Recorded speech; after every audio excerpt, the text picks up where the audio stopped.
Take it away. Well, good morning and welcome.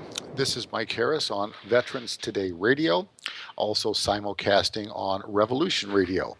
Hopefully we've got this hooked up right. Hopefully things are working properly for us, and we will see here momentarily. We've, as you know, yesterday we were plagued with software issues and other problems, but if we've done it right, everybody should be hearing us on multiple locations right now. And as promised, our guest today is Mr. Mehran Kesh. Mr. Kesh, are you there? Yes, if I don't get disconnected, yes. Well, hopefully you won't be disconnected. We had enough of that going on yesterday to last me the rest of the year. So anyway, welcome to the show. How have you been? Thank you very much. Still alive and kicking, as we say. We are still going ahead and trying to do some useful work. And we'll see where we're going to go. Okay, well, good. Now, I understand that we've got a little special program set up for the first half hour or so today, first hour maybe.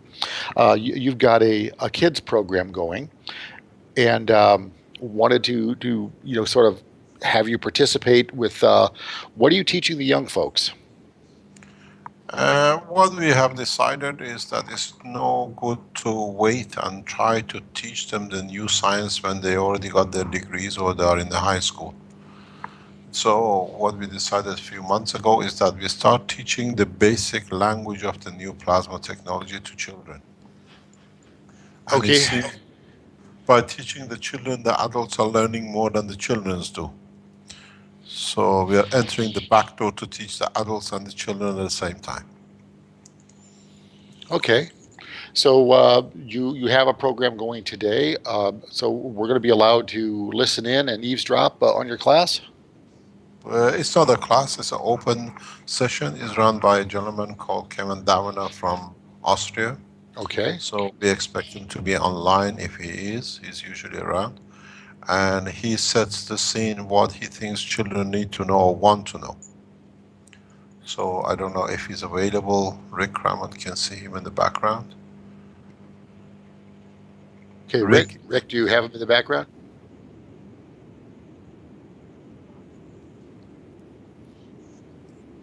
Well, if possible, yes. Let's go ahead and try. And if we can't, we'll just make stuff up and wing it.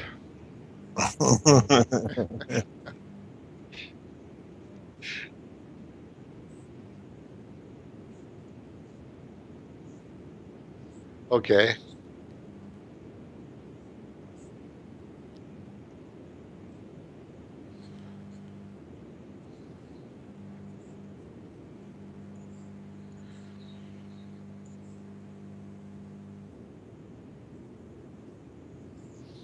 No, I can't unless I've got a Skype ID for him. I have to send him a request, so it's a little late in the game for that since we're already broadcasting. Maybe we can. Maybe we can carry on with he's there. He's in the background. Okay, well, guys, it's no big deal. We're adept. He's there. We can see him. So we're. Yeah. Can you hear me? Well, hi, Kevin. You're on with Mike Harris. You're on a live radio broadcast on the Veterans Today Radio.com as well as Revolution Radio Networks. So you've got two audiences out here listening to you right now, and welcome to the show. Thank you very much, Mike. Thank you. So we were talking to Mr. Kesh about this kids program, and that how much easier it is to teach kids the new physics than it is to try to re-educate them and make them forget conventional physics before they can learn the new physics. So what's this process about? It's an open question for anybody who wants to answer it. How does this work? The way I originally envisioned it is since the children are our future, I thought that it's a brilliant idea, to give this other half of the physics or the things that we haven't been learning in school, namely the plasma science that stands on its own. Teach that from the roots to the children and simultaneously to their parents. because these are totally new principles, and which need to be really understood and comprehended as a totality, as Mr. Cash, used to say. Okay. So what are we teaching? How are you transferring the knowledge to these kids? The thing is, it all starts with the principle. The principles of this science are the fields or the plasma, and this is Mr. Kesh has really well illustrated this in the very first kids workshops with magnets, with ring magnets, for example. And he shows how how fields are of how we are surrounded by fields, how magnets, ring magnets, are interact with one another through their fields, through magnetical and gravitational fields, and the fields form the plasma. So before we speak about the fields, Mr. Kesh's intention was to teach the kids the correct principles, and that is plasma, as it's as a science for itself. Okay. And how do the kids absorb this? How are they taking to it? Are they doing well? Well, kids, I guess, are following the kids workshop. We haven't had so many chances because there's a lot of obstacles and barriers. For example, the language barrier. There are a lot of parents who would be interested but don't even don't have the time, or they don't speak the English language, and that is a barrier for itself. So we will find a way, I'm sure, to overcome these obstacles, because it's not about English-speaking children. It's about all the children on this planet Earth. So we need to, build up a structure. Eventually, I see it once the university structures in Italy start off, that we simultaneously are building structures to teach all children in not only English language but transcribed or translated into other languages. Starting with the very basic stuff, with the very basic principles. What is plasma? Well, what is plasma? Why don't you tell us?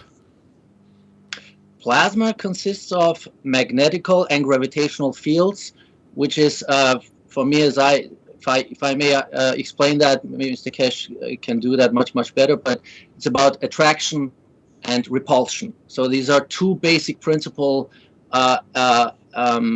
actions which take place, and a plasma is nothing else than finding a balance of magnetical and gravitational fields, and once you have a plasma with another plasma and with another plasma, then you go into the matter physics. That is whatever that is, molecules, physics, chemistry, biology, which we have been taught in school or whatever, in college, university. And this is about the essence and natural principles of creation. This is how I perceive it, how I understand it, and it can be truly a lot of fun, if I may say that. Okay. So I just lost my train of thought. You have to forgive me. We're juggling with some other technical issues here. Yeah.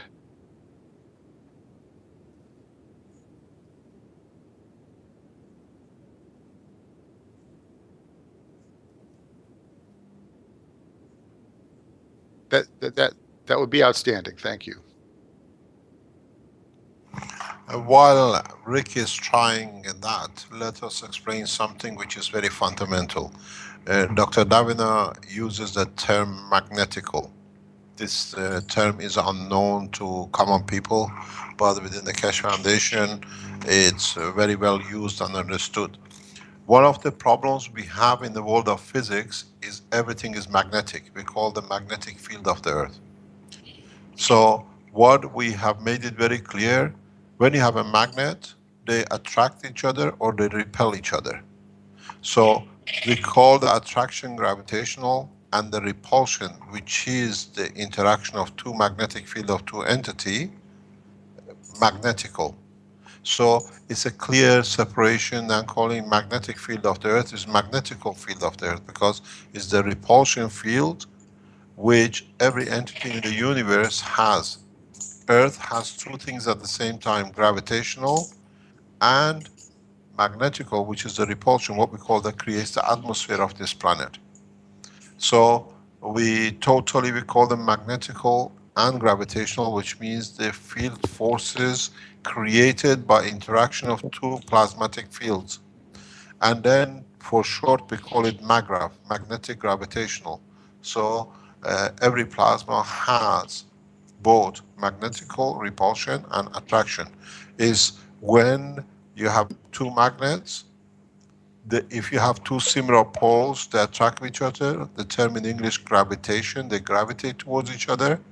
And if you put two similar poles facing each other, they push against each other, because it means they need a gap to allow all the fields to go from one entity into the other.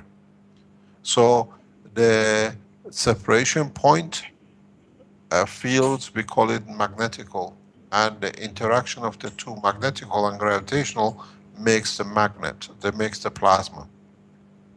The term which we don't use is north and south, because we call it the entry pole and exit pole. Like Earth, it's got an entry pole where all the fields go through the south pole, the bottom, and as they go through the planet Earth, they absorb some of the fields which are within the planet, released by the atomic structure, nuclear decay, and the rest of the materials in the planet. And when they come out of the North Pole, or the exit point, they are much stronger than when they went in. And we see this clearly by the temperature difference between the North Pole and the South Pole. There is a temperature difference on Earth of about 5 degrees, because the stronger field in interaction with the friction, and because they are stronger, they release more energy, so we see a warmer pole compared to the south. And we see this on the sun, it's 30 degrees temperature difference between the exit pole and the entry pole at the south. So this is how we explain the new physics that is understood. These are ambiguities in the world of physics which never understood. We never knew why. For example, we create light on Earth, on the surface of, why we have light whenever there is an interaction of the fields. Now we can explain these things. At the same time, we show in a simple way to children that it's not, plasma is not a two-directional field, but it's a spherical, and their interaction counts.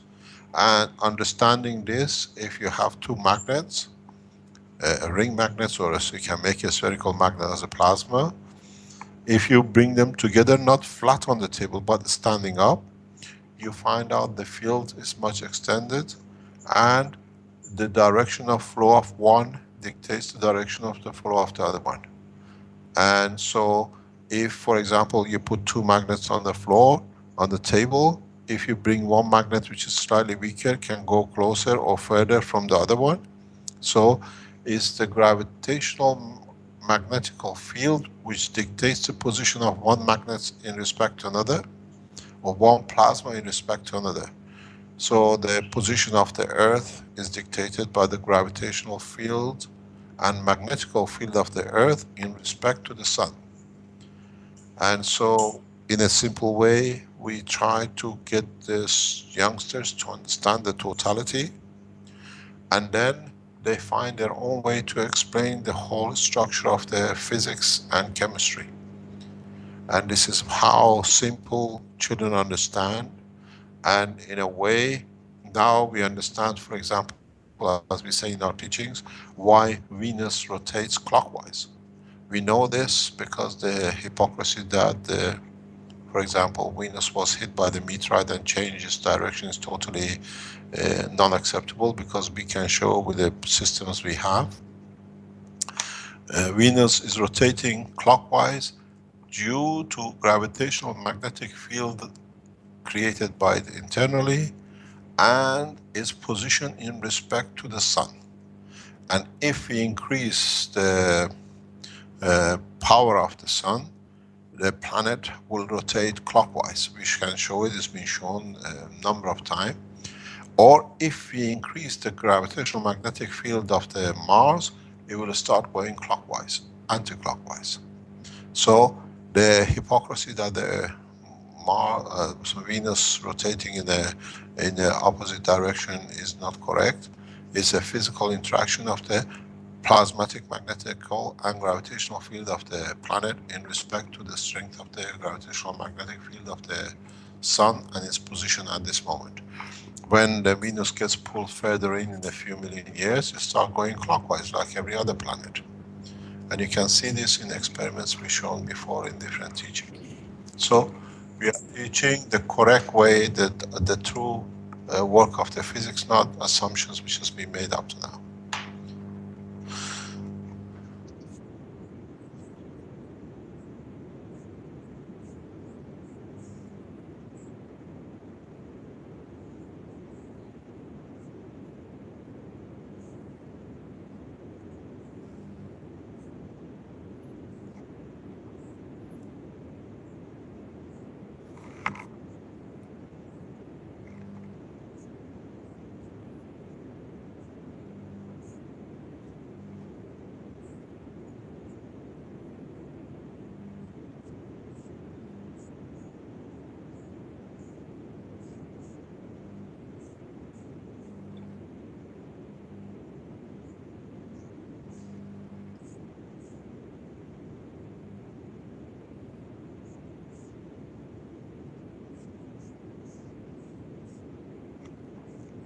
Here.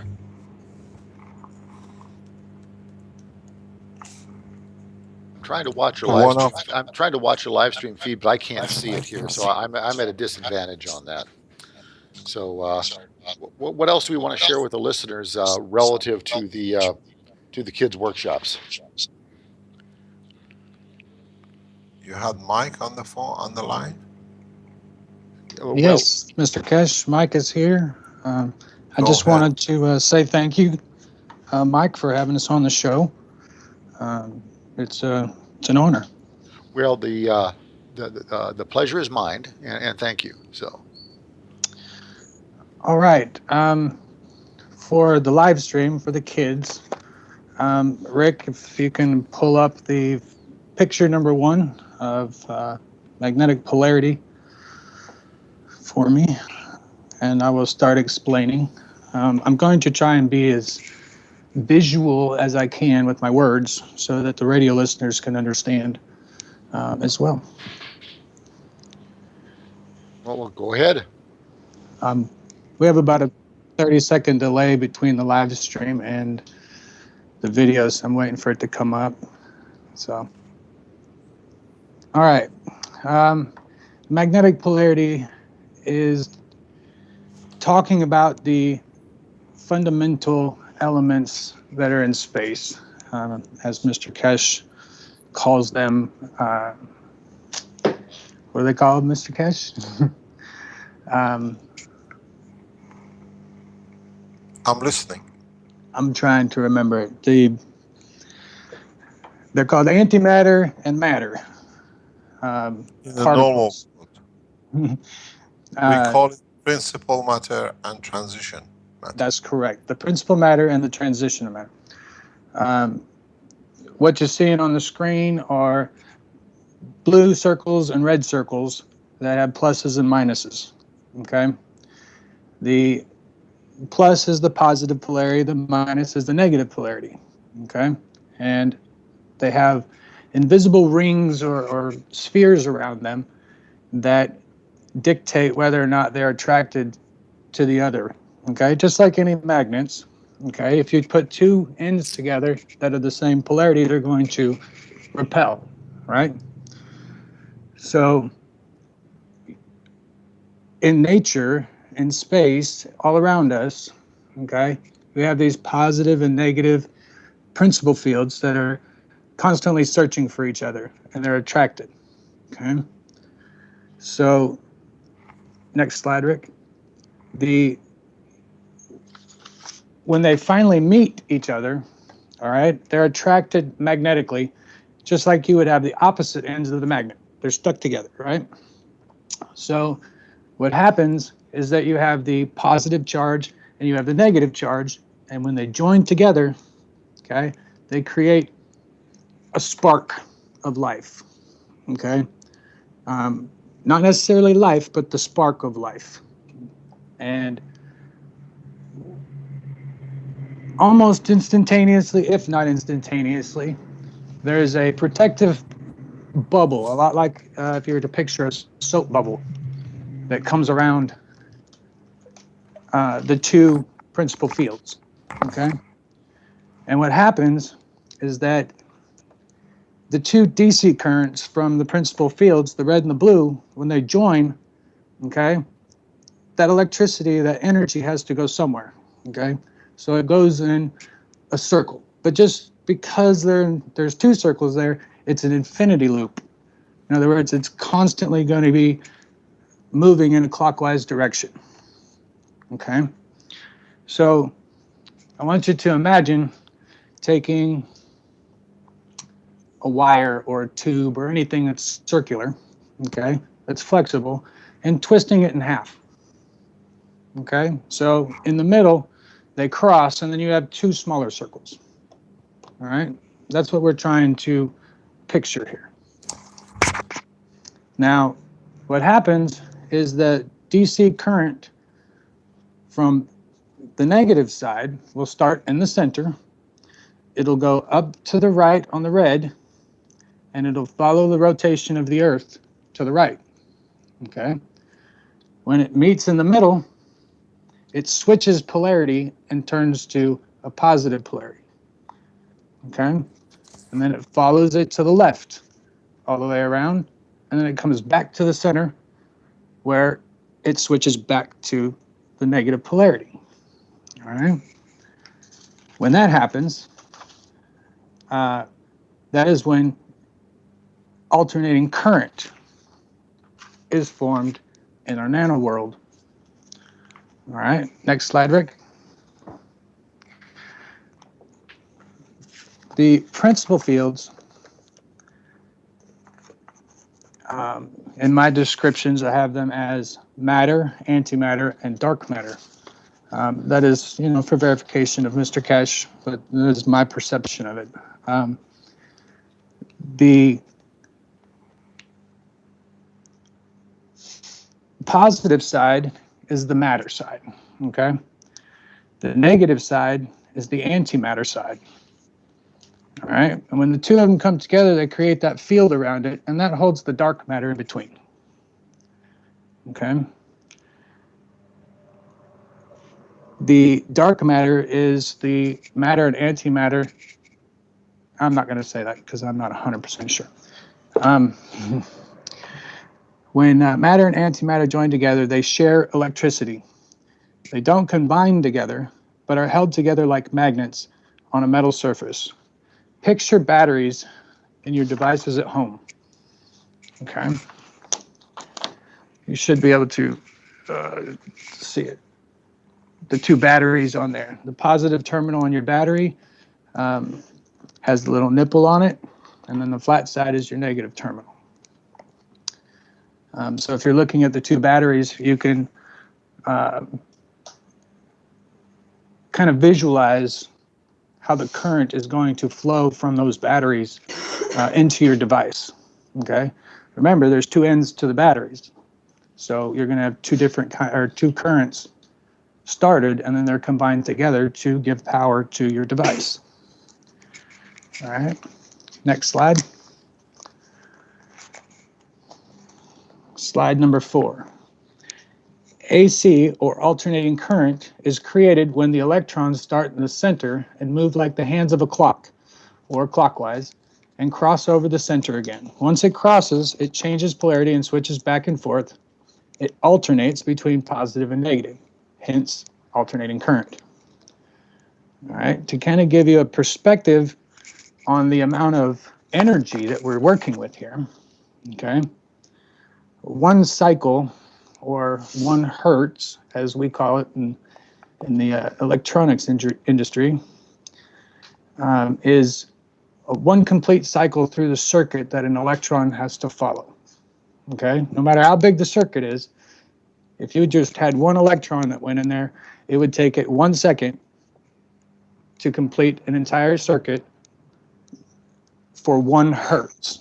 Okay, to kind of give you an idea, most homes have 110 volts or 240 volts at 60 hertz, which means that your electricity runs through your home 60 times per second. Okay? Now, when you're dealing with nanohertz, okay, 1 hertz or 1 nanohertz, 1 hertz is equal to 1 trillion nanohertz per second. Trillion. Next slide. That's a lot of power for a single atom. All right, next slide. It's going.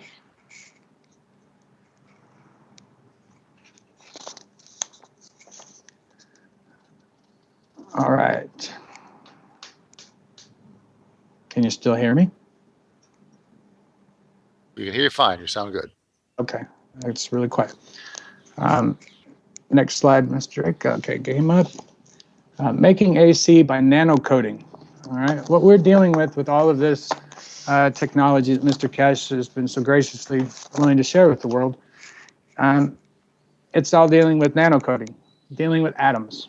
Okay, taking the power of something that we see every day, like a standard piece of copper wire or something, okay, and turning that copper wire into 1 trillion times more power. All right, and that's what we're working with on the nanocoating process. All right, we're taking everyday stuff. In this picture, you'll see my depiction. It's very hard to describe atoms being stripped off of the copper and then being oxidized and being attracted back to the copper wire. So in the picture, you're going to see a bunch of red dots in what I call the negatively charged nanoparticles. Okay, they should actually be copper particles coming off of the copper wire. It strips it, and like a slingshot, it automatically pulls it back because it's magnetized to that copper. Okay, but you'll see what we call with the Kesh Foundation the caustic procedure. It may not be perfectly as the way Mr. Kesh does it, but this is what's worked for me, and this is what I know that works for sure. So you put aluminum foil pieces inside of a plastic container. All right, I cut mine up to about 4-inch squares, and I cover the entire bottom. And then I put plastic Coke bottle tops, okay, the one that's got the where you screw the lid onto it without the lid, but I cut the top off and I leave, maybe 1 inch or so of plastic on it. You add that next to a couple of those next to your aluminum foil, okay. Then you add sodium hydroxide, okay, or in this case, I use Drano crystals that I can buy at Walmart. All right, you have to use the crystals, you can't use the liquid that I know of right now. And then you add boiling hot water to it with your copper in there, and you put the lid on it. All right, it's going to steam, and the steam in there is what's going to rip the atoms off of that copper wire, okay? And it's changed the atmosphere around the wire, so now it's no longer positively charged. It's negatively charged when they come off, or as soon as it's stripped off of the copper wire, it becomes negatively charged and is attracted back to the copper. All right. If it's done right, I believe that Mr. Kesh has told us that you can't see a nanolayer, a complete nanolayer, but at 15,000 layers thick, okay, is when it starts to turn black, that we can see with our visible eye. So if it's all black, then you can pretty much guarantee that your entire wire is covered, okay, or your material that you're using, any copper piece. Next slide. When you nanocoat ordinary objects like bare copper, you change its natural polarity on the surface. Okay, and my picture, you can see the polarity. The inside of the wire is still positively charged, but the outside of the wire has all of these negatively charged copper atoms that are stuck to it like a magnet. Okay, so bare copper is naturally positively charged. The negatively charged nanomaterials sticks to the copper like teeny tiny magnets. Next slide. All right. As slide number 7.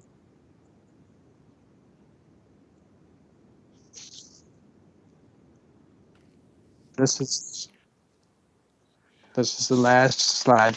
Okay, the last slide. We'll give you 5 more minutes, and then we got to move on. But yes, sir. This is the last slide right no here. worries. We're all good. All good. All right. When the first fundamental elements come together, they make a duality, okay, or an infinity loop as opposed to before. All right. Slide number 7 shows you how to make an infinity loop and create a duality using copper wire and then nanocoating it. Okay. First one, you bend the wire in half. All right. You're going to have a round edge. Number 2, twist the round end clockwise. All right. Number 3, connect the 2 open ends and twist them together clockwise. And then you nanocoat your wire. All right. And that is how you complete an infinity loop. And the next section, when this happens, we'll go into how you can, what happens after you nanocoat it. So, but that is my presentation for the kids. I do have the kids here on the line. They're waiting if you'd like to speak with them. Well, thank you very much. I appreciate your time, but I think we're going to keep the show moving. We've got a lot of material to cover. But tell the kids we said hi, and hopefully they'll stick with this and learn a lot and be the next generation to advance this this new physics technology. Well, thank you very much for having us, and I appreciate your time. Hey, thank you. Pleasure is mine. Okay, Mr. Kesh, welcome back. Yes, thank you very much. Yeah, Maybe good. I can just explain something very simple in what was just explained. You have to understand the significance of what just been taught to a child. To produce nanomaterial on the material itself has been unknown till we released this technology. And to produce these pure nano layers or nanomaterial has been costing millions of dollars for different governments to be able to produce a pure nanomaterial. So you can produce nanomaterial as less than 1 cent. And then now we are teaching how this can be used for energy production, for farming and the rest in the Keshe Foundation teachings. And that's why we are opening the university next month. Bringing science to absolute basic that you do not need to be a genius, anybody can do. At the same time, every man, every corner of the planet can feed itself if they know how to use this technology as we are teaching now, and how to produce energy as no cost. It's very simple language, but there is a huge significance in nanotechnology. Up to now, nanotechnology has been a very big thing, like when nuclear was in 70s and 80s. Now you can see how simple nanotechnology has become through the new discoveries and the simplicity that we produce it. Okay. All right, Mr. Kesh. Okay, somebody's got a speaker open. I'm hearing a feedback loop. I'm hearing my own voice, so we have to, turn that speaker down or mute it. Whoever.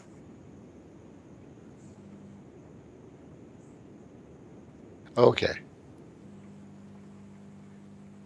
All right. Anyway, Mr. Kesh, you've been working on some other things as well. Why don't you give us an update? As most of the listeners know, I was there to visit you in December, a week or so before Christmas, and got to see a lot of things going on in your location near Lake Garda. But since then, I understand you've relocated and you've moved. And tell us what's new in the world. We are moving. We haven't moved yet. We'll be moving in next 48 hours. The reason for move is that we have come to collaboration with LUM University, LUM in south of Italy, and in partnership we have established the Keshe Foundation Space Institute, which means we start accepting students in the master and undergraduates to teach the new principles of the technology. So in the past over a year, I've been teaching individuals here in Lake Garda. Now we go to south of Italy in the beautiful facilities. If you go on the spaceshipinstitute.org, you can see the video, the presentation, and where we are going to, where we can mass teach the technology. And we have departed from the present situation of everything has to be hidden. Our lectures will be broadcast live, and the workshops like this twice a week will be done live.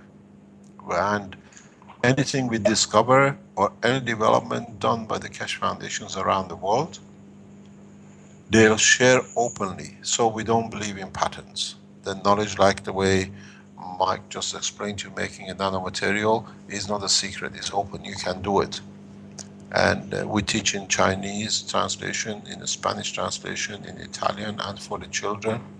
We have a medical section teaching, and we have a general workshops.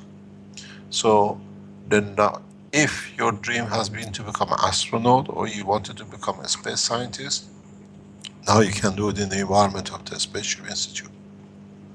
So we are moving down south, 800 kilometers from where we are now, and the opening of the official opening of the institute is on 23rd of April, and a number of dignitaries have been invited by the university and by the foundation.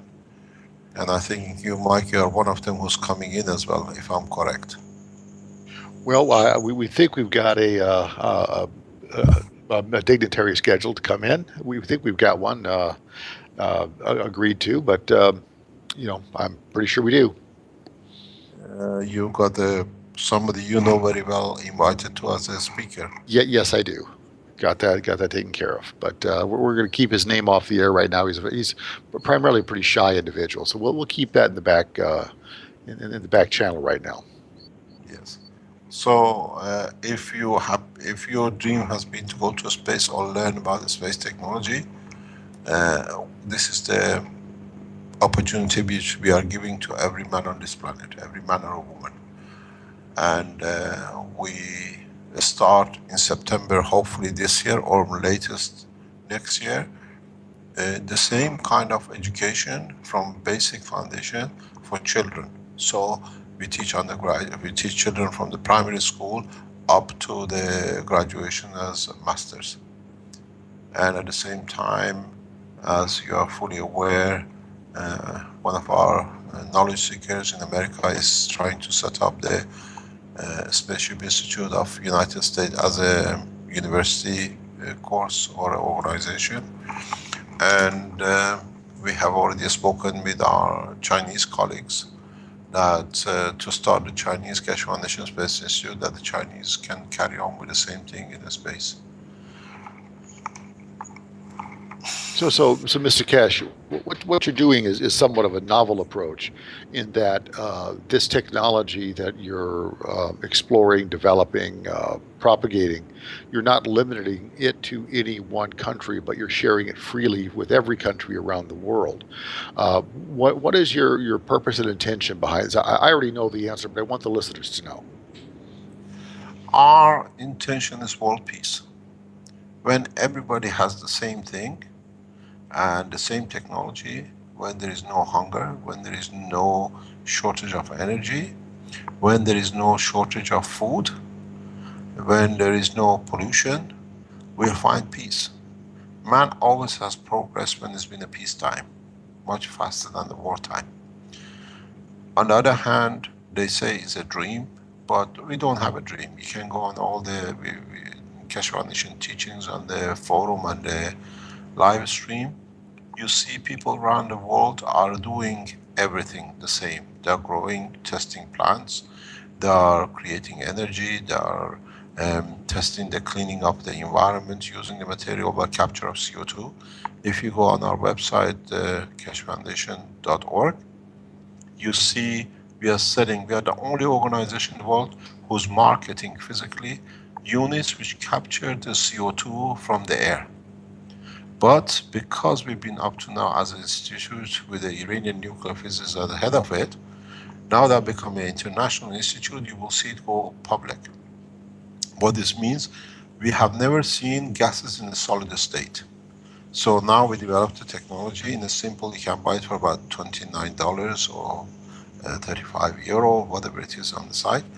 And you can capture the CO2 from there in a solid state. It's a whitish, creamish color. And then not only you capture it, which will help the environment, then you can use it to do all sorts of things with it. You go on the Keshe Foundation website, on the live stream, and you see what the Chinese are doing, what the Mexicans are doing, what different scientists around the world are doing with this thing. Well, now it becomes Mr. Cash, what are they doing with this? They're using it for production of energy. They're using it as a fertilizer. They're using it to create high, value magnetic fields. As you know, NASA, the laboratories in US have used megawatts of energy to produce about 100 Tesla.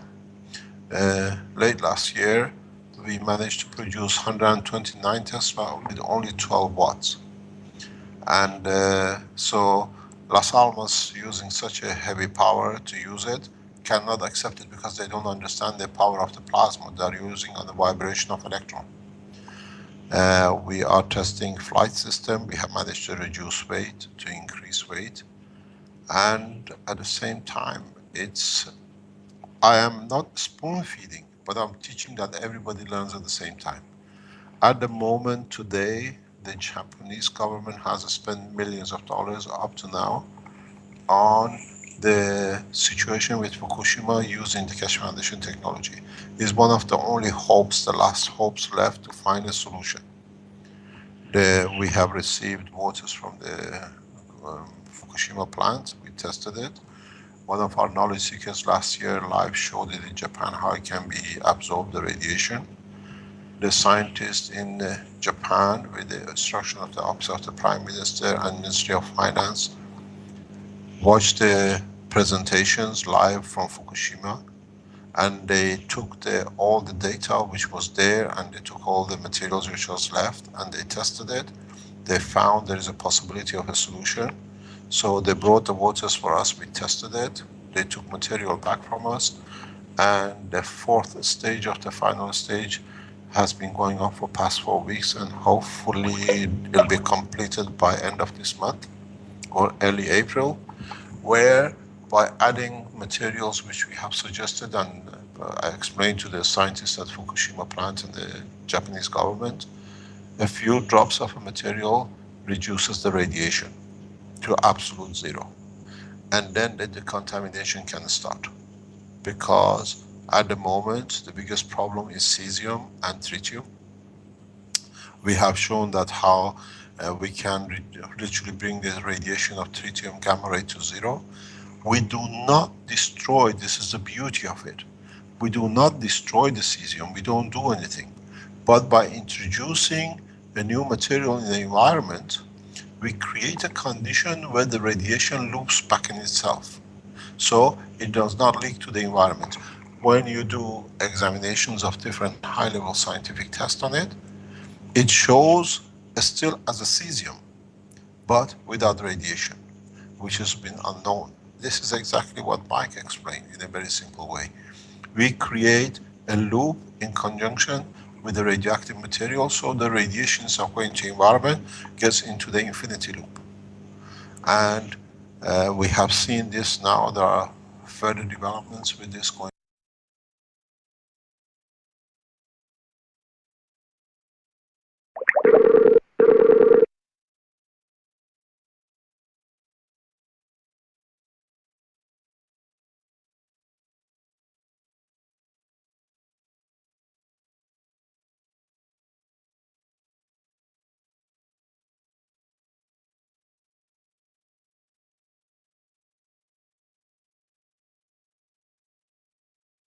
Radiation. We have shown it. If you go on the internet, look at the Fukushima plant catch foundation.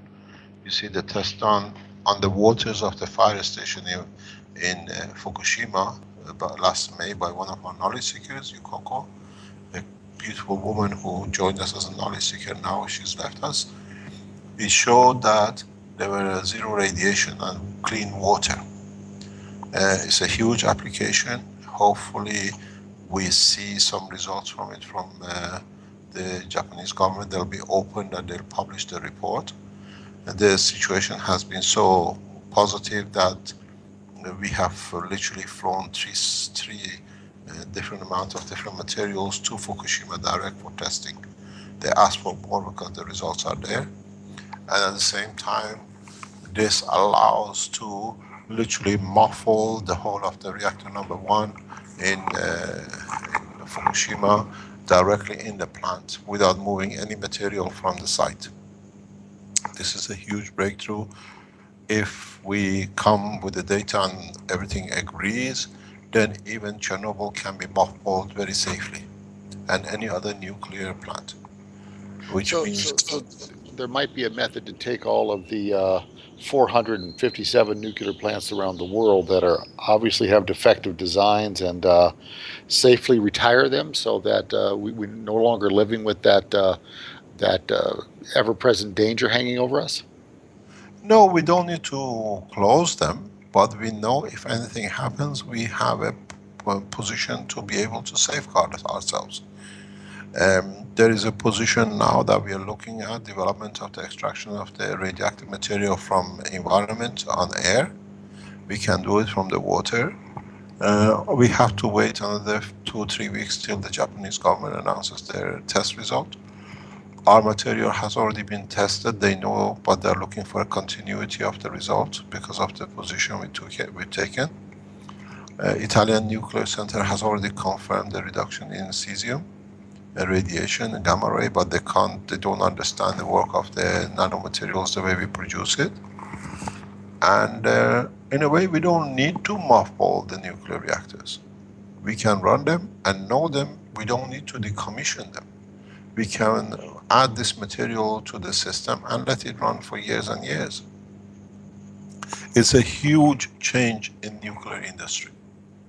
It depends how much the American government allows the Japanese to leak out in the report. We know what we've done, we know what it can be done. So in a way, we don't need to go to huge cost of decommissioning. We just add the material to the reactor and the reactor stays safe for millions of years. Because the number of nuclear materials in the fuel is constant. It doesn't change. Even if it decays, you can add material. So you lock the field of the neutron into the field of one material. Let me explain to some things which people think this is very funny. The radiation from any nuclear material comes from the excess energy, which is gravitational magnetical field, of the neutron. So neutron is trying to decay to become an atom, electron and a proton, a hydrogen atom. So if we can allow the energy, the excess energy of that neutron to be locked up to the material, then you have no nuclear radiation. So nuclear materials become safe. This we need this technology for a space. There is something which is fundamental. We call it Kesh Spaceship Institute. We develop these technologies for high field radiation in space. So this is a good test for us that in space we don't get radiation. And we don't have the dangers of the radiation in the deep space, because it's full of gamma and above gamma rays which we are not aware of now. One of the problems our astronauts have at the moment, all of them, if you read the reports, they see flashing lights in their eyes, like a camera flash. And these camera flashes they see is the high radiation dosage which crosses their brain and it gets into the liquid of their eye and it becomes a light, it becomes a photon. If you're in deep space and absorb so much energy in your brain, on the long term, you go mental. You become, God knows, demented. So we need to develop technologies to protect man in deep space from high-level radiation. And unfortunately for human race, but fortunately for the new science, we have a condition of Fukushima where we can test it deeply. So this is part of the process now. Just let me give you my impression of whenever I was there to visit you last December. And that was, you had put together what seemed like many of the pieces to take mankind into space, whether it's the growing of synthetic proteins for food, whether it was an anti-grav lift system, whether it was the nanomaterials for light and energy. It seems like you were trying to put together all the discrete components needed to build a holistic environment that would allow mankind to survive in space. That was my impression. That's what I wrote in my report. So why don't you confirm for me how right or wrong I was? You're 100% right.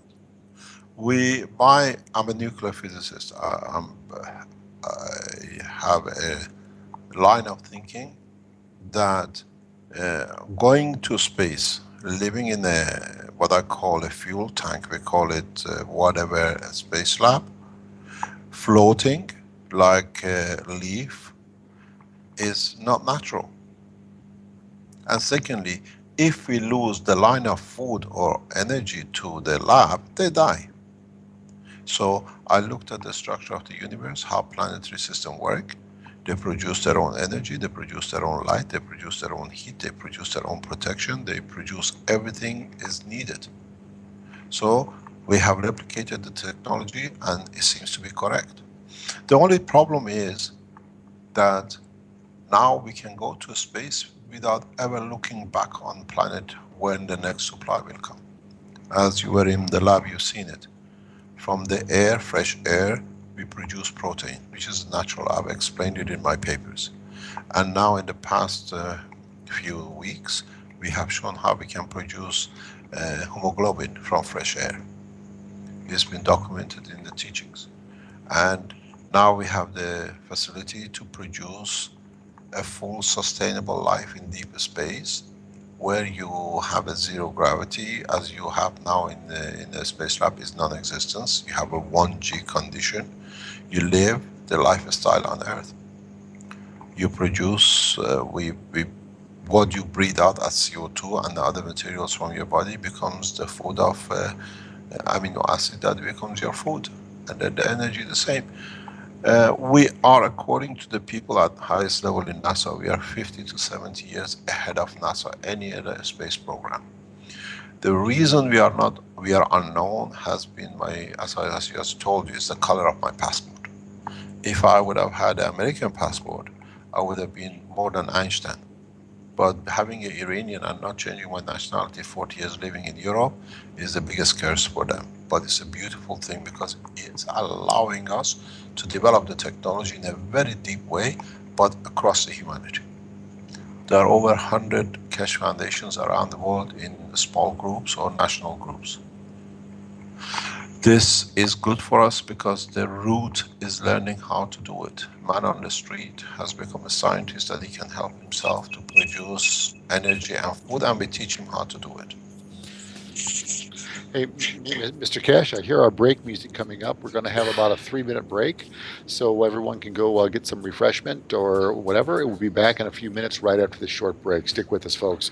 More with Mr. Cash. Be right back. Thank you.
Is Tuesday, March 17th, St. Patrick's Day for those of you out there.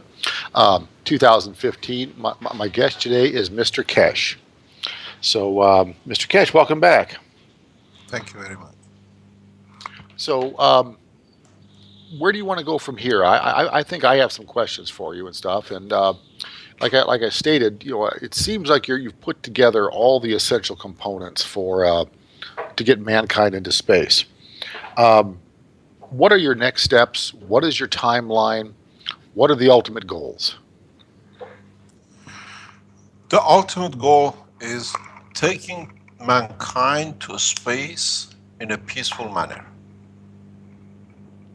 The ultimate goal is to establish peace on this planet, that we can work collectively as one race, not under different names and nationalities and flags. And as I see, the way I see it happening around millions of supporters of Keshe Foundation around the world, we have managed to bring a group of people who are of the same kind, and they are growing very rapidly. Where, as you've seen, Mike and the others, if you go on the Keshe Foundations around the world, they are sharing knowledge that they all be equal, and equality brings peace. And that's our goal, that when we go to space, we go out as a peaceful race. Because in the space we'll be annihilated if we think of war. There are much more advanced races than us, and they know how to wipe us out if we go out with the wrong intentions. So, if you are peaceful, you guarantee survival of man in space. Secondly, anyone who supports us or has any connection with the Keshe Foundation, we ask them to sign themselves into what we call a World Peace Treaty. That not only they don't think about war or weapons or taking part in one, they don't even work or act in that field. So as more people are stop doing it because they sign themselves into peace treaty, then we achieve world peace in a very rapid way. But the world peace cannot be a talk. We are the only organization not only talking about achieving world peace, but we're delivering the tools for it to be achieved. Well, let me ask a question here, because you just said something interesting, and that is that they can't participate in war at all. And I think this probably includes the business of war. So if you're a metal worker, for instance, and you're working for a company that makes missiles that are used in war, you would quit your job and go find some other job in the metalworking space, and not have anything to do with continuing the business of war, if you will. The problem with your line of talking is totally irrelevant in respect to Keshe Foundation. When the computers came, they said it's going to put a lot of people out of work. This is the same process. It's going to create so much job that we don't know what to do with it. The technology in a touch you just seen explained to you how to make nanomaterials. There is so much to do. Now we are creating systems to detect plasma in 3-dimensional, in magnetical and gravitational. Now we produce the CO2 kit. Through the same thing, we done what we call a pain pads, that you can just put it around the pain in your body, and within a few times usage, the pain goes. So we start not talking, but releasing technology into public. You can go on the Keshe Foundation and buy these systems. Other people have started doing it. Then now it's the cleaning of the air. Then it's the cleaning of the water.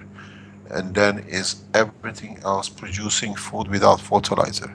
One of the biggest things at the moment is Monsanto with their seed control.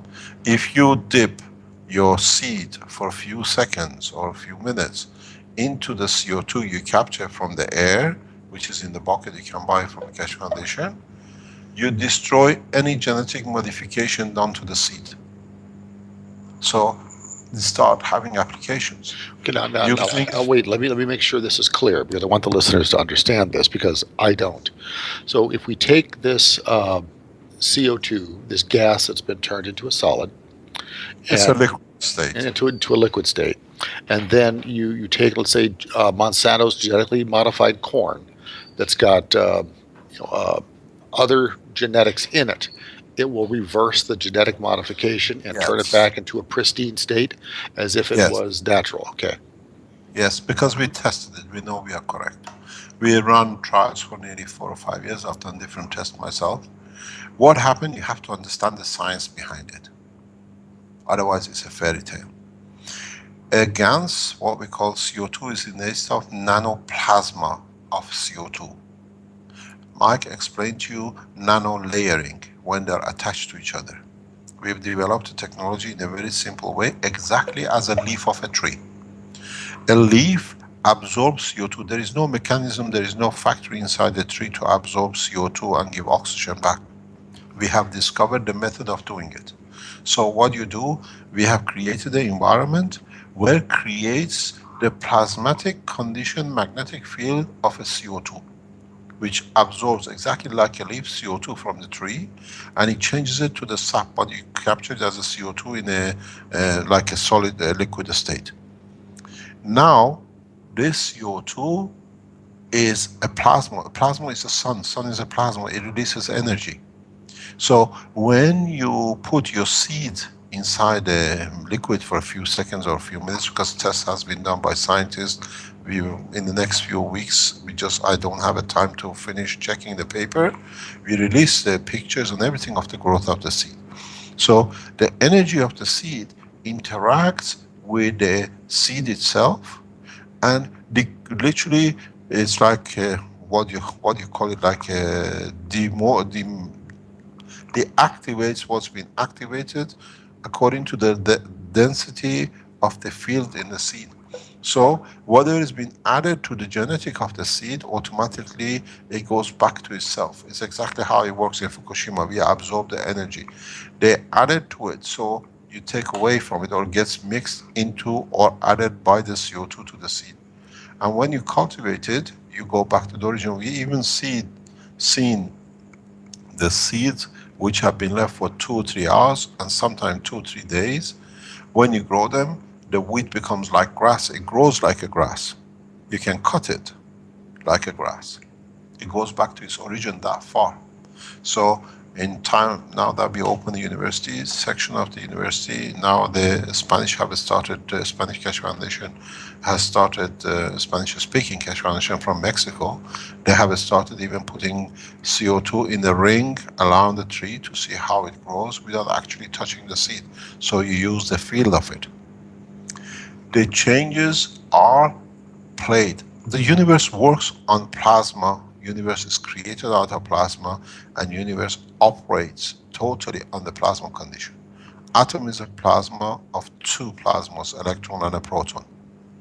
Electron is a plasma. Sun is a plasma. Earth is a plasma condition because it has both gravity and magnetical.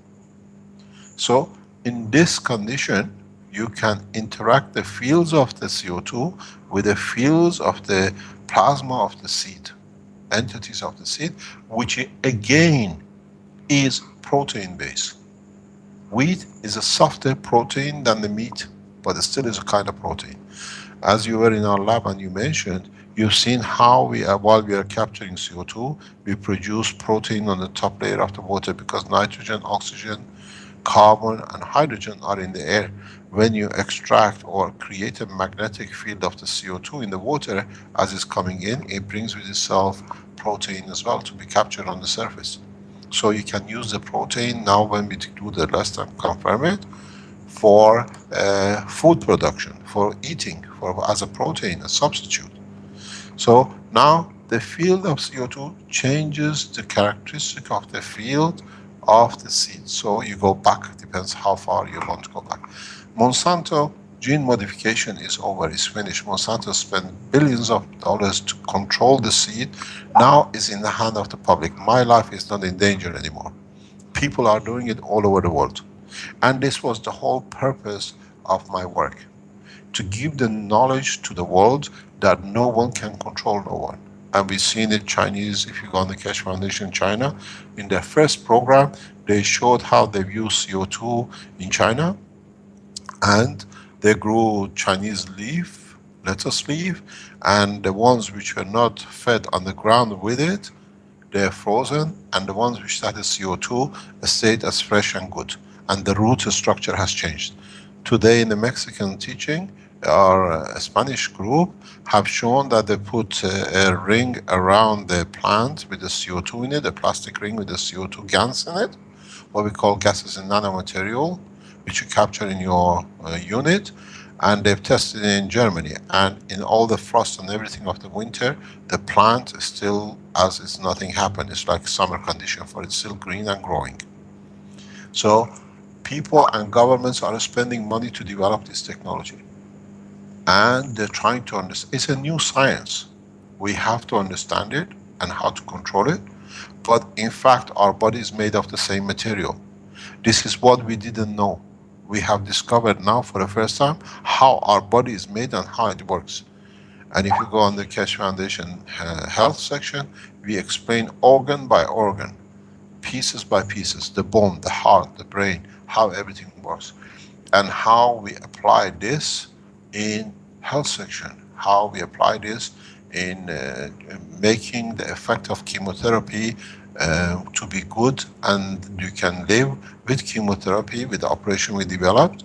And now we have a volunteer in Germany monitored by the chemotherapy center. He's been with us for 14, 18 months. His son was with me this afternoon. They gave him 1.5 years to live after the operation with 2 courses of 5 months chemotherapy. The blood test came in because the chemotherapy center and 2 doctors monitored the blood every month. We used to do it every week, now we do it every month. There is no sign of cancer, and the blood is better than a 14-year-old boy. By understanding, we are changing, and so we are teaching. And it doesn't stay with me anymore. I'm teaching it freely to the public, the world public, and they are using it. And they are teaching each other. Go on the forums of Keshe Foundation, go on the live streams, on the Skypes of Keshe Foundation, you see they are freely teaching each other whatever they've done, and they're openly putting it on the table. So there is no patent, there is no control. We have done with the patent business.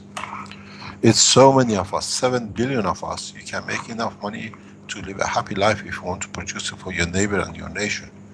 But the structure of the control is out. And secondly, when people see they can do it themselves, and we are showing more and more, we start creating the point of peace. Knowledge is shared freely. It's never been done in the Keshe Foundation Institute. In our spin-offs, in our laboratories, there's going to be a camera. You can any day watch anything we do. Any discoveries, you know the second we discover. And our students will teach in their own nationals, in their own national language. We need a lot of good scientists from America and around the world to join us, to teach and to bring this technology very rapidly into a proper way that everybody benefits by it. The position is, we have found solutions for a lot of diseases, but up to now, it was me teaching it. Now it'll be a number of scientists, hundreds of thousands of them in the coming years, that they teach and they develop. We do live sessions. We talk to our Chinese colleagues that the teaching in the institute in Italy will be live broadcasted in the universities in China. We are talking to the people in Sofia. We are talking to African nations because they can't afford paying for scientists to go to teach. So we do teach them directly from the teaching rooms, live, as anybody in Italy or America learns. You were in a meeting past few days with one of our Keshe Foundation directors of the America, and you know what is the plan for America now. We start teaching it directly in American university, directly the way it's set up. We've done it here. Our knowledge seeker Armin is setting up the structure in US. So you don't need to wait for NASA to do something for you. You can become astronaut or spaceman, I call it. We call it motions, man-oriented gravitational system, in a space yourself. You can teach us. We are learning every week. People come online and teach us what they discovered. We have made knowledge free, unconditional, and in a way we have created a community of peace. And it's growing by hundreds of thousands every month. We don't go and preach. we teach freely, we give knowledge freely. The ones who see the benefit on it, they do it. The ones who want to make money out of it and they see us as a danger, like they don't want to stay rich, they see us as a danger because of their financial gain, and those people are very soon won't be on the table, as we've seen it. Well, what is your everybody wants to know, how soon till we can start building spaceships and get off this rock, so to speak? The problem is not having it. The problem is controlling it. There are two nations which fully have developed and developing this technology deeply. One is Russia and one is Iran. We know Syrians were about, just before the internal war, they're given the technology by Iran. They were doing it, and it was too close to Israel. We have opened our patents, so everybody can do it. There are 2 or 3 problems, as we have seen now. We have shown the structure of how to make the plasma, how to make a free energy. Don't forget, one of our systems, if you go on the live stream, is about 11 kilo, 160 gram. We have managed to reduce its weight to 10.6 kilogram and increase it to 14 kilogram. And the total material we use is less than 10 gram. Not even 10 gram, maybe 2 or 3 gram. And we don't burn any fuel. We use gravity of the material of the plasma of what you capture in the CO2 box to create magnetic gravitational positioning in respect to Earth, and we move. So there is no burning. When we open our reactors, we have the same material as we put it in after the testing, weeks and weeks. So now we know how to get the fuel, we know how to move. The problem is now we need instrumentation of control, and that's what this year we start doing. The Keshe Foundation group in China are developing a system of control for plasma, in detecting it, that we can measure it. Then we need a control system of the 3-dimensional for the whole system. I have a nice lady from Bulgarian University joining us. She's specializing in 3-dimensional space movement. And then we get scientists to come together. I know there is a lot of, information and knowledge in NASA, in Boeing. Interesting enough, as you know, Mike, I'm the only head of a space organization. I'm the only nuclear physicist in plasma technology space who is banned by NASA to be in their chat rooms because they saw me as a threat. Yeah, they also invited you to the U.S. at one time. I saw your invitation. Yes, so yes, they hassled with Washington to get me in to give a lecture at the. They even cleared me for seeing the secret military sites of NASA, and Washington says no. But the problem is theirs, is not ours, because it's the last kick of a dying cat, as I call it. NASA jet propulsion is over, is finished. Because how do you can literally fly out the roof of your house. You can do what NASA does 1,000 times better, just go and look. You can buy a star formation lift from China. Chinese have produced it and they're sending us as a gift. So now the knowledge is in the hand of every man to have the freedom to do it. This is what it was surprising. I was talking to one of the Russian scientists. He said, Americans never learn till it's too late. How can you ban one of the top scientists in the space plasma technology to be in your chat room? It shows you are weak, then your hand is open. DARPA is heavily behind it, for me not to be known. But in America we are very strong, a lot of people know and they will follow. The beauty of it is now the Keshe Foundation is spread across the world, so it's not one man anymore. And our organization, even our forum, our website, is handled by all sorts of nationalities. They don't even know each other, but they continuously work to develop it further and increase it.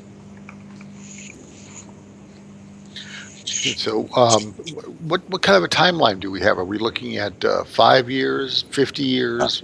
Where are we? At end of this year.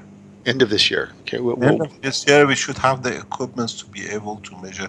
We have managed to land. If you go on the live stream, you've seen it. We have managed to land from 35, 40 centimeters. We don't work on levitation. We work on the plasma technology. So we have managed to land our system. We have managed to reduce its weight that if we know it literally hovers off the ground like a feather.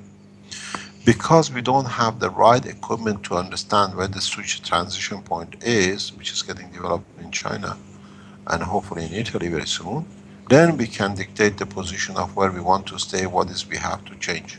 We are working at the moment blind. If I open the channel of the operation with the Iranian government and the American government, the Russian government, we will have the technology in no time. It's already used and tested by the Iranians and by the Russians. So the problem is now people are doing it without depending on governments and nations. So if you go to the Iranians and go to the Russians, you already can fly because they are doing it. They're using the system in different ways. If you leave it to human race without the governments, we have to do it ourselves the way we are doing it. It's a beautiful collaboration. We have Canadians, we have Americans, we have what do you call it, Eastern Bloc, we have Europeans, we have Chinese, we have Australians. All the scientists are working together with an unconditional, open. They discover, they put it on the net. They explain to each other what they've done to be. This was unheard of 12 months ago. This was unheard. People talk, show how to make nanomaterials on the edge of science, produce energy from them, you can go and see, and put it on the net freely. This is the change. Trust in each other. And that's what has been lacking the human race.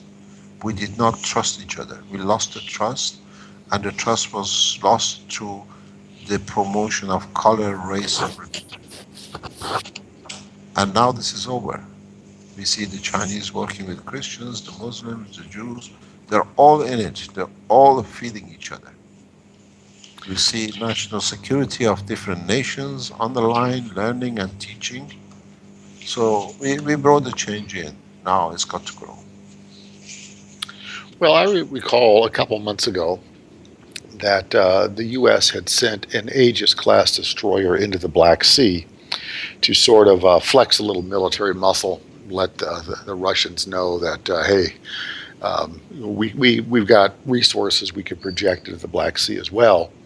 And I remember that a Russian bomber flew by, and somehow all of the electrical systems on that Aegis destroyer shut down. And it was so much so that all of the commissioned officers on that ship resigned their commissions because they felt there was no way that they could uphold their duty, that they would be found for neglect because they couldn't defend their ship. Any comments on that? I've got a little insider knowledge on this, so I'm just going to ask you for your comments. Let me put it this way. When the most strongest man on this planet, the President of the United States, goes on the international television and asks for one of the most advanced technologies in flight system, and he calls it a toy to diminish the importance of what it is, when the most advanced aircraft, American spy plane, was captured by Iranian the day after I announced we're going to show the power on the 4th of December 2011. I announced it on the Saturday the 3rd of December. It's going to happen something very soon. It shows that the knowledge when I was in Iran was set up and the Iranians have completed it. Understanding that your spy plane, what now you call it a toy because you can't say if it was so advanced, which was controlled by a number of satellites. You had a self-destruction unit inside. It was going as supersonic, was brought down and landed safely. Then you understand the power of the technology. The most advanced military planes are not safe anymore because they can be brought down. At the same time, if you go on the Keshe Foundation Chinese section last week, the Chinese have started, they show it in their program, testing these systems for underwater. So you can bring any submarine to the bottom of the ocean because you just increase weight. As I told you, We have a system which has gone from 11, actually it went from 1062, 10 kilogram, 620 gram, to for nearly 14 kilogram. So you put a weight underneath of the system, it costs less than $20 or maybe $50. So the submarine never comes up. The Russians used two planes. They used one as a gravitational and the second one as a magnetical. So they literally brought the whole system down. There is no way you can restart it again. It's a replication of the capture of the American spy plane in 2011. And don't forget, a lot of people said it was accidentally it fell. But for its anniversary, the same day as I announced it, the Iranian captured the second one to celebrate his birthday. So it cannot be coincidental. The problem sits with the American administration. The American administration sees Keshe Foundation as a threat.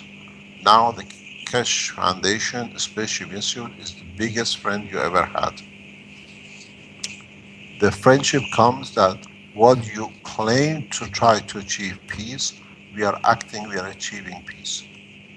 As you know, President Obama, His Excellency President Obama, sent me a private letter, personal letter, a couple of years ago, explaining why he has to be the head of such a strong nation. And I sent him through our people in US a World Peace Treaty to sign. And I said in one of my talks, I send you the message of peace and you tell me how to kill. It does not work. No, it doesn't. It's really talking out of both sides of their mouth, and that's something that the U.S.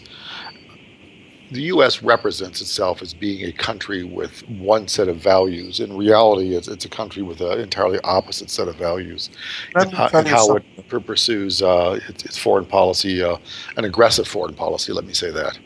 Listen, we are all brothers and we are all fingers on one hand. There is no difference. We are all children of one family. It's who wants to be the biggest and the strongest is the one which is actually the weakest. Because if you're strong, you don't show muscles, you leave it. You live the life by being generous and kind, not by attacking. The ones who attack are the weakest.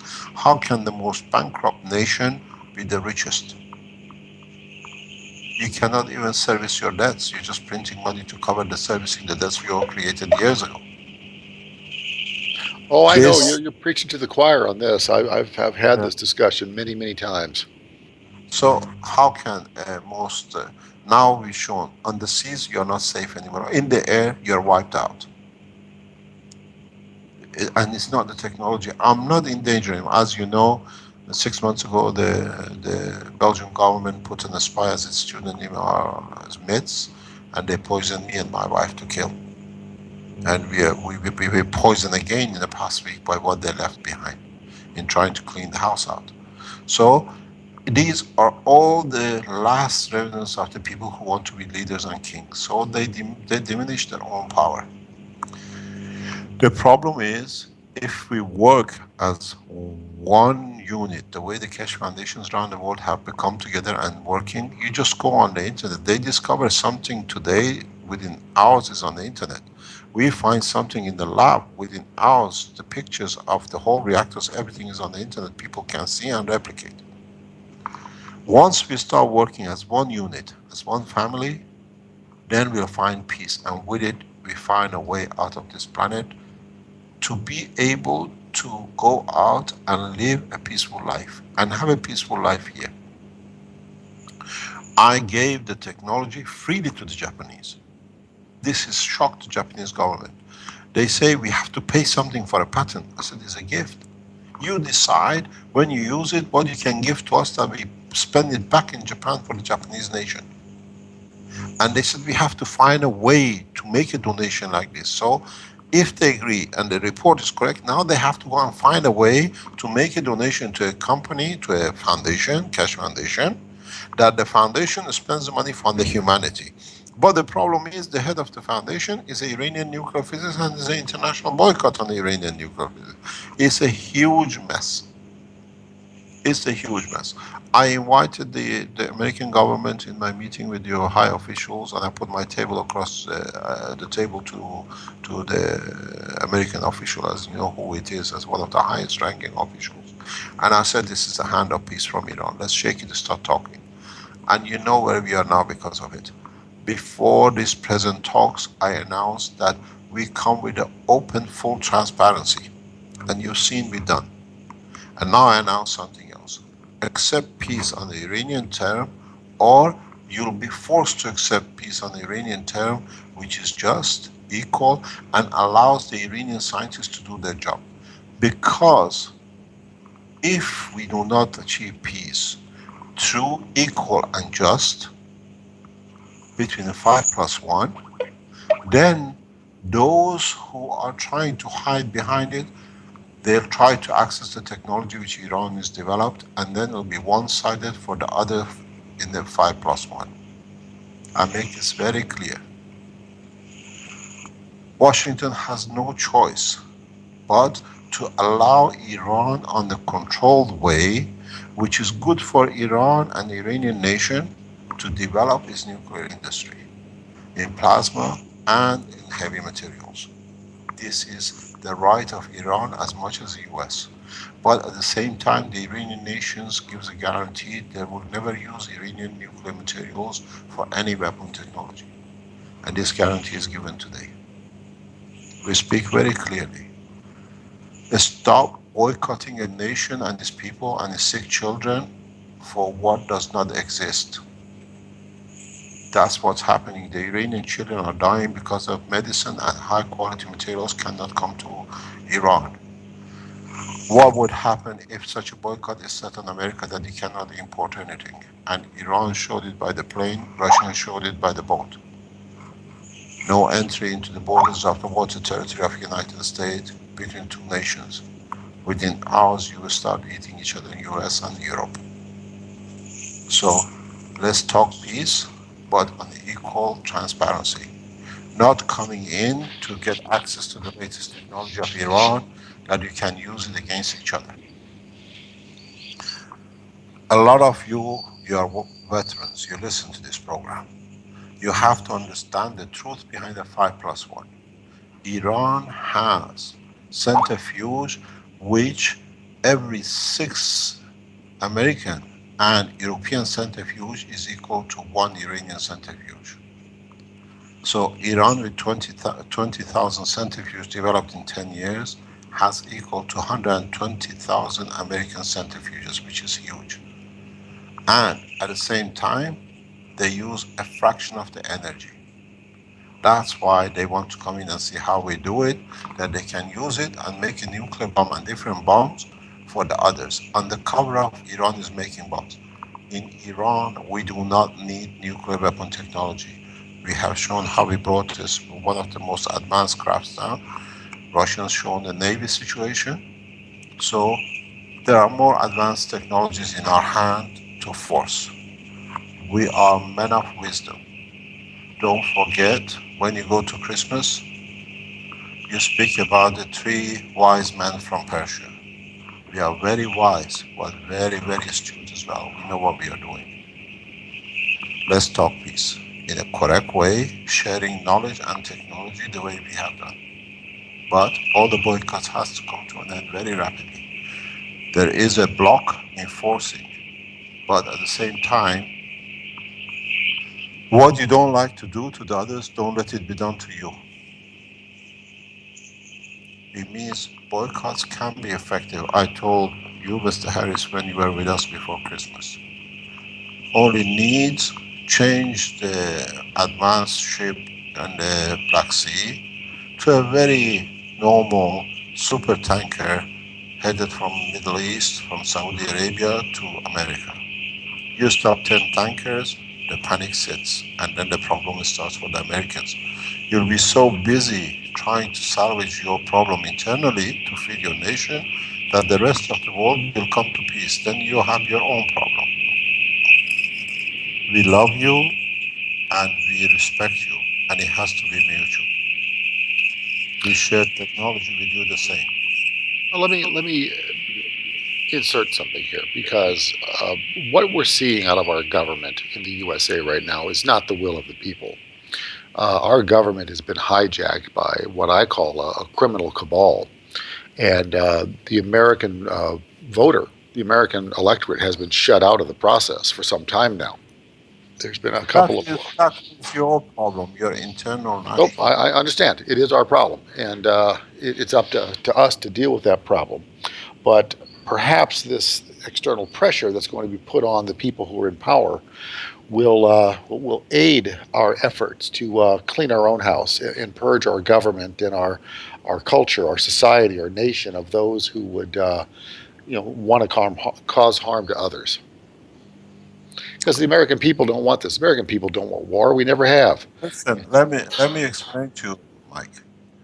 I have my first cousins who are half American. I have my second cousins are more or less second, third generation Americans. I don't want to see any harm to come to them, as I don't want to see harm to come to the Latino Americans or Black Americans or anybody else, or the Jews.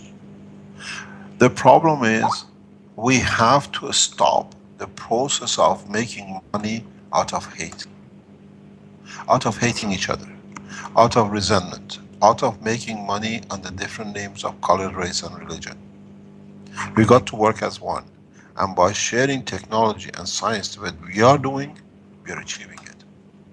Because we just go on the Keshe Foundation workshops. You see the Chinese, they show the latest thing, the Mexicans, the Italians, the doctors from Bulgaria. We have made Earth without borders. But the question is, now that the Keshe Foundation has set up the structure of science without borders, do we need leaders to have with borders? This is the end of kingship and presidentialship and prime ministership, because they brought it to themselves. When a king pays for a scientist to be killed, do we need that king? This is the situation with Keshe Foundation. We invite the world leaders to come to end the term of their own term and come to one council as a world leader council. That we don't have borders, then we don't need to hate each other. We don't talk anymore. I'm doing it so perfectly that even frightens those who are trying to cover it. Because now people are making decisions, sharing knowledge, teaching each other, using the technology. So when you do that, when you are correct, do you need somebody else to tell you what to do? No. You have extra time, you serve the others. You have the extra facilities, you provide for the others. Why should a child of 8 years old be poisoned by instruction of a king to be killed? This is what happened. If you heard what explained in our teaching with the children, the spy they put in the foundation, he poisoned the toys which was from my child. I was teaching that my child got poisoned. Do we need the kings who just want to keep their chairs, kill the others? No. We bring peace. I bless the soul of the king and his entourage. Maybe the soul find peace, that the body does not work with the soul. Time of kingship is over. Now people want to live in peace, and we give them the tool. Let's sit and talk as a one nation, not as number of nations. Then we don't have kings. Why do we need to kill each other because in the name of different flags, different way of worshipping the same thing as we got the Creator? Wanting to have a peaceful planet. There are not too many planets, there's one. We live on Earth as one. Why do we need to produce weapons to kill each other where we can use the same factories to produce food and make more money out of it? There is no need for this division to benefit. This is the mentality which originally came even from Persia, the old time. And then now it's promoted by what they call superpowers. How come the most bankrupt nations cover themselves the world leaders? They don't have the money to feed their nations, and how can they be world leaders? Maybe, look at it this way. In Texas, Dallas, you're running out of water. Because you use the water reserves which were underground for millions of years. You thought you have a water, it was reserved to a certain amount. Now you're losing your farms. Let me give you a tip. All the farmers in Texas come to Keshe Foundation. I show you, you can grow material food the same as before at less cost without any water. We done it. Technology is available. Today I sent an email to our Keshe Foundation in China to start developing the technology. The seed you seen, the material you see as CO2, you can create the same thing. Now we know how to make magnets for anything. You create a condition, you absorb moisture from the air, and your plant gets watered. I developed this for African nation, like Ethiopia. Why do you wait for the moisture to go up to become a cloud, to rain down, for you to capture it, to water your plant if it rains there? Now you can have rain. The driest part of Arizona desert, the driest part of desert in the United States, still have 15% moisture. So if you can capture the moisture before it goes up, and if it rains, so it goes up from your land, but ends up in China or ends up in Europe, whatever moisture is in your environment, you can capture it, you can bring it down, and don't use any fertilizer, because you, with the bringing in the rain, you bring the nitrogen the right way, so you have your fertilizer and you water free. I don't dream. We have the system. Go to Keshe Foundation website, order CO2 kit, and try it like everybody else, like the Mexicans did today. The change is not talk. They told me it's a lot of talk. Now we start putting units as commercial units in the market. Now we show the power of the... You don't need us to do it. All you need to do, Mike told you, go to your market, go to your shop, buy a plate of copper, put it in a caustic for 1 day, take it out and let it dry. It goes black. This is your nanomaterial. Get yourself a zinc plate, connect the two plates together, put some salt water in it to cover the plates, and you start capturing CO2. And this is exactly like a leaf of a tree. Go to the Keshe Foundation YouTube. It's called CO2 kit. See how we do it. You don't need to pay us. It costs you less than $1. You have your fertilizer, you have your energy source, you have your food facilities. So we don't talk, we teach you how to do it. I hope you enjoy it. Well, very good, Mr. Keshe. This has been, quite informative here. Talk to us about health advances, because I know you've been doing a lot of work on that. I got some samples of this pain pad thing, and I understand that's the first of many products that's going to be coming out. What direction are you going to take that in?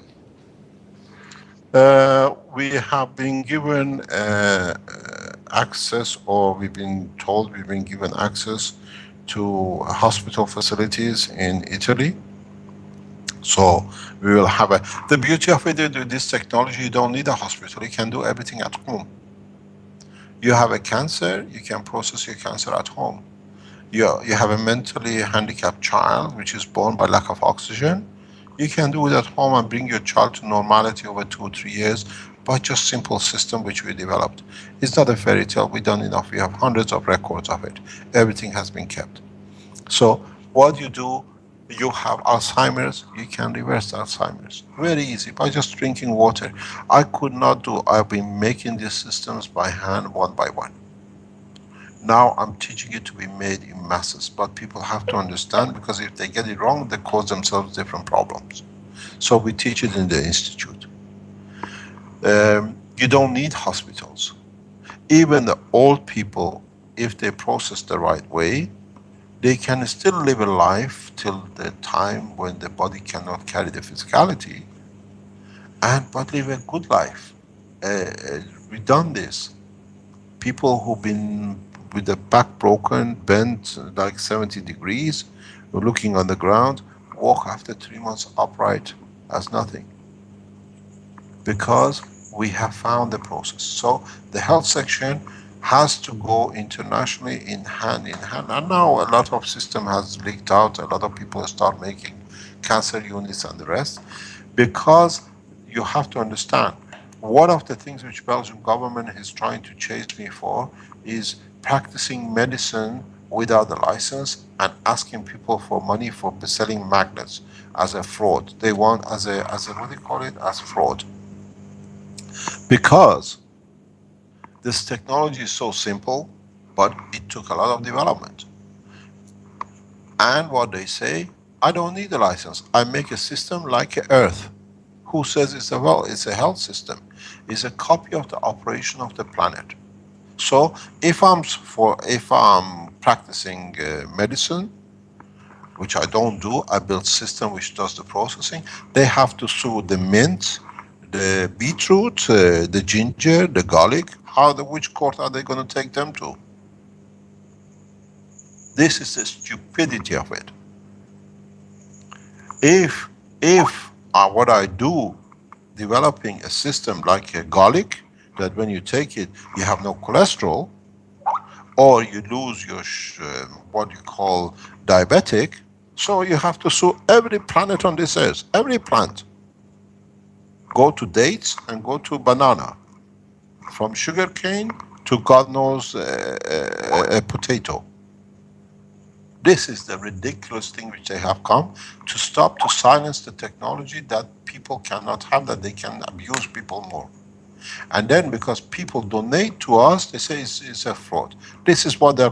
Now we know the German and the Dutch have joined them because the Third Reich in Germany has pushed through. But the thing is, now we open the books, let them come and sue the trees, the plants, the fish, and everything else. Because if I can build a system which I've shown, 2 plates creates the same condition as a leaf to absorb CO2 from the environment, and you tangibly touch it, so I know the secret of the creation. I'm teaching the man. So if I know how to make a garlic, so every garlic has to go to prison now, because they're all what do you call it, practicing medicine without. And any ginger root is the same. This is the stupidity of a governments who are trying to protect their meager existence for a few more days. I don't build systems to change things. I create the same condition which your body knew before it gets cancer, so it goes back to do exactly what it was doing before the cancer, so the cancer changes.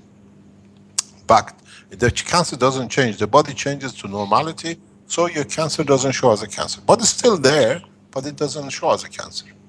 So now, from tomorrow, beetroots have to go to the court in Belgium, and gingers. We send truckloads of gingers to the courts in Kortrijk for the police to sue them for practicing medicine.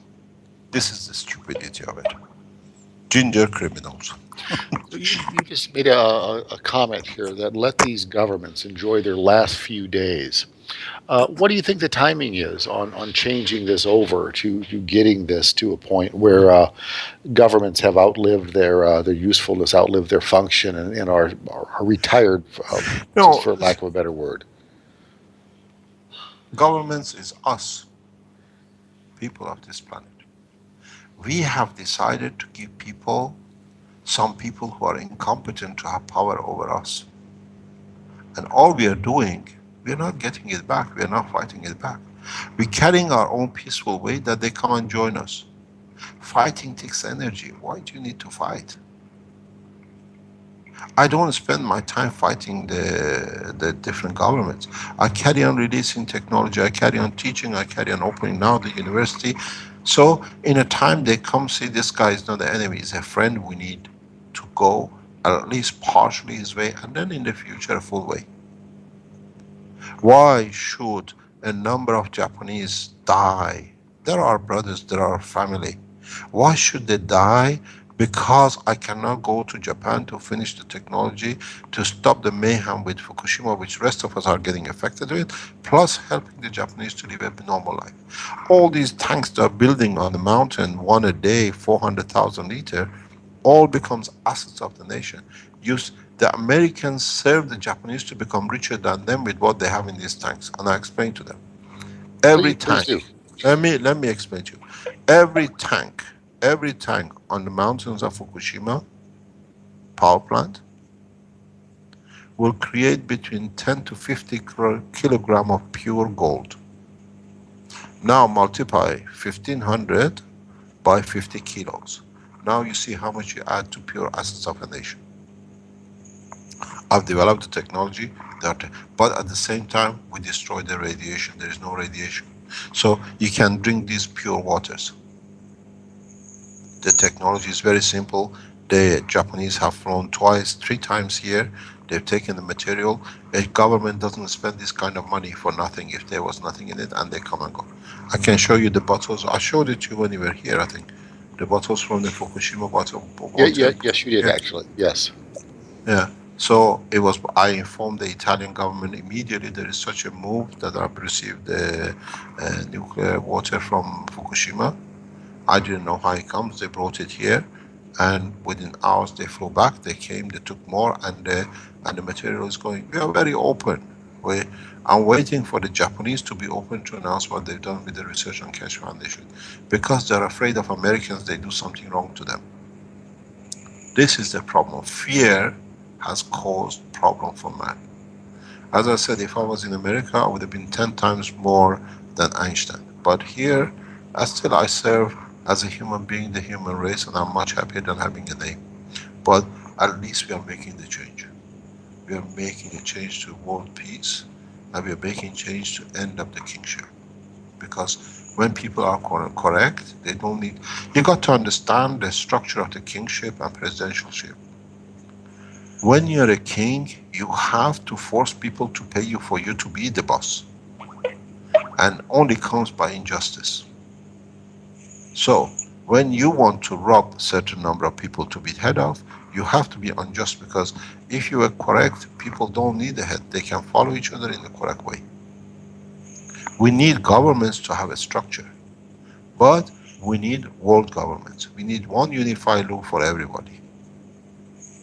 How come? How come, for example, Pakistan, India can have a nuclear technology, Iran can't have? How come Israel can have access to nuclear weapons, Iran can't have? As I said to our Israeli friends, you know I'm half Jew, I said, we are friends. Us and Jews and Americans, we are friends. We are very good friends, because 20-30% of the population of Israel are Iranian Jews.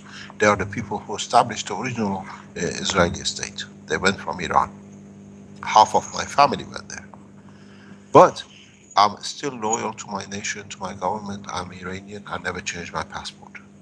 My nation, my ethos of peace stays with my nation.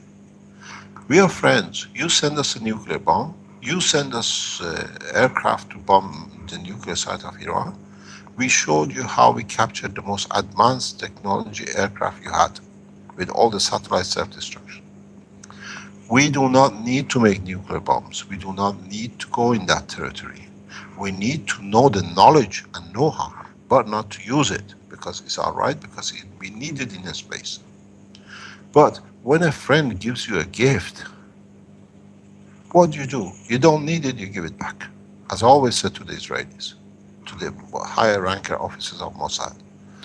When a gift given to you, let me explain. We're nearly out of time. You've got about a minute and a half left, so I want you to wrap up your comments. Okay?